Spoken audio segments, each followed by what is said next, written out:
Vacation ulit guys. Lalabas tayo sa Canada.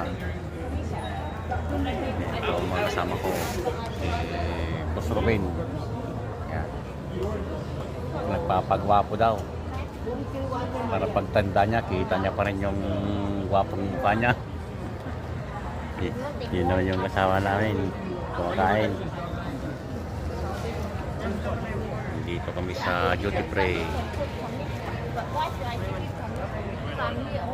Nakachikin na kami. Ito na lang mga bag namin.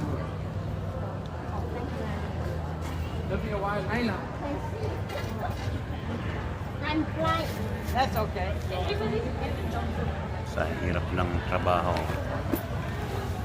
mag-enjoy rin sa buhay. Hindi lang araw-araw trabaho. Inal daw nga nagda-drive ka lang di forklipan. Hindi ah. Kapan tayo mag-drive si 4x4 ah.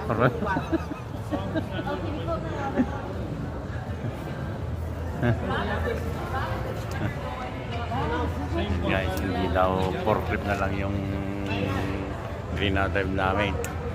Kami rin ang idra-drive nila ngayon. Ganun lang ang buhay. Pag matyaga ka, makakalabas ka.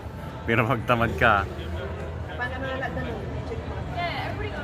mag-ano ka na lang, mag-tease ka. Mag-tease ka. Mag-tease ka lang sa mag-tease ka lang sa bahay mo pag tamad ka. Kahit anong pagod yun, hayaan mo lang napagod ka.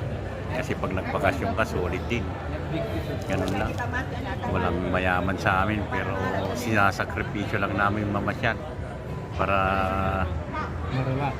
ma-relax naman ang utak namin sa trabaho. Dito sa Canada, trabaho lang ng trabaho. Yan lang guys.